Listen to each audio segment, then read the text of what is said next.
Shalom saudaraku, hari ini kita berjumpa kembali dalam program Marturia Ministry.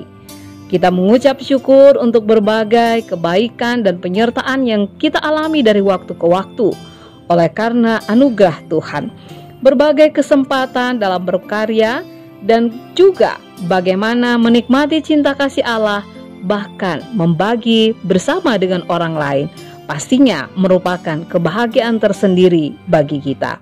Karena itu dalam rasa sukacita yang kita rasakan untuk setiap kemurahan Allah yang memberikan kesempatan kepada kita menikmati pertambahan usia, baik itu kelahiran maupun perkawinan, kami mengucapkan selamat ulang tahun teristimewa bagi Ibu Rivonewati dan Saudara Hani Kristia Huta Barat. Tuhan Yesus kiranya memberkati dan menyempurnakan sukacita.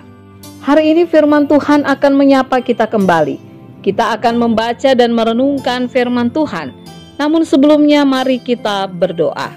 Tuhan Yesus yang mengasihi kami mengucap syukur karena Tuhan berkenan untuk menyapa kami kembali melalui firman-Mu.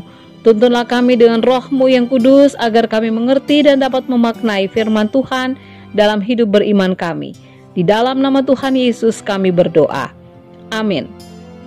Bacaan Alkitab kita pada saat ini terambil dari kitab Matius pasalnya yang ke-27, ayatnya yang ke-57 hingga ayatnya yang ke-61 yang menyatakan, menjelang malam datanglah seorang kaya, orang Arimatea, yang bernama Yusuf dan yang telah menjadi murid Yesus juga.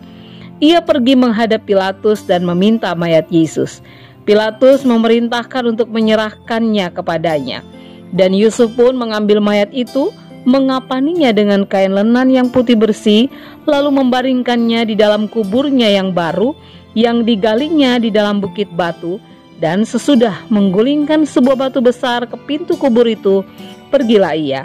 Tetapi Maria Magdalena dan Maria yang lain tinggal di situ, duduk di depan kubur itu. Demikianlah pembacaan Alkitab. Tercatat dalam 4 kitab Injil, nama Yusuf yang berasal dari Arimatea disebut hanya 5 kali. Meski demikian, ia termasuk di antara saksi kunci pertama Paskah yang perannya cukup besar. Tidak hanya terkenal karena keberaniannya meminta mayat Yesus kepada Pilatus untuk dikuburkan dalam kuburannya yang sejatinya baru selesai dibangun untuk dirinya sendiri kelak, ia juga mengafani tubuh Yesus dengan kain lenan dan kemudian menutup kubur yang pintunya berwujud batu besar.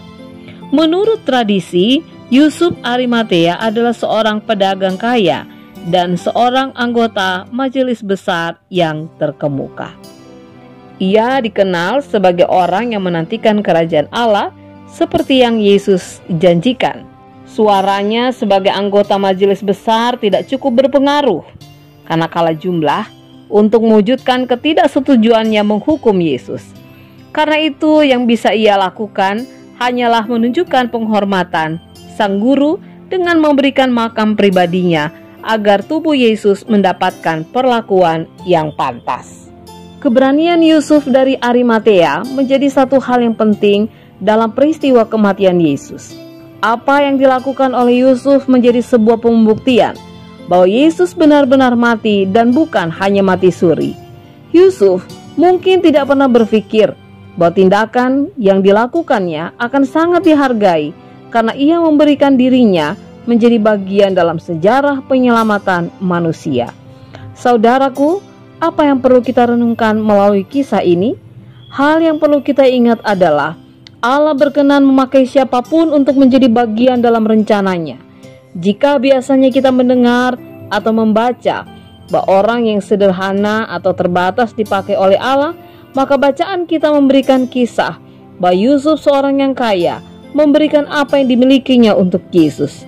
Keberanian Yusuf dan ketulusan hatinya untuk memperlakukan jenazah Yesus dengan layak menjadi sebuah kisah yang akan mengingatkan kita semua tentang apa yang sudah dilakukan oleh Yusuf.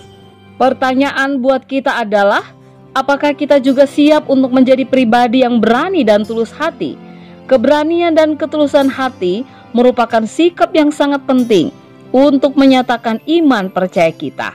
Saudaraku, jika sampai hari ini kita masih takut, Maka mari meminta Roh Allah yang kudus untuk memampukan kita menjadi pribadi yang memiliki keberanian dan ketulusan hati, sehingga kehidupan kita menjadi sebuah kesaksian yang menyatakan bagaimana Allah bekerja dan nama Tuhan dipermuliakan. Amin. Bapak, Ibu, saudara-saudari yang dikasihi Tuhan, mari kita berdoa. Terima kasih Bapa untuk kesempatan yang indah untuk kembali merenungkan firman Tuhan. Mampukan kami untuk menjadi pribadi yang berani dan memiliki ketulusan hati, sehingga kesaksian kami dapat kami nyatakan dimanapun kami berada. Dan pada akhirnya orang banyak boleh melihat siapa Yesus dalam kehidupan kami, dan nama Tuhan dipermuliakan. Di dalam nama Tuhan Yesus kami berdoa. Amin. Selamat beraktivitas Bapak Ibu. Tuhan Yesus memberkati kita dalam setiap karya, kerja, dan layan kita di Sabtu Teduh memasuki Minggu Paskah.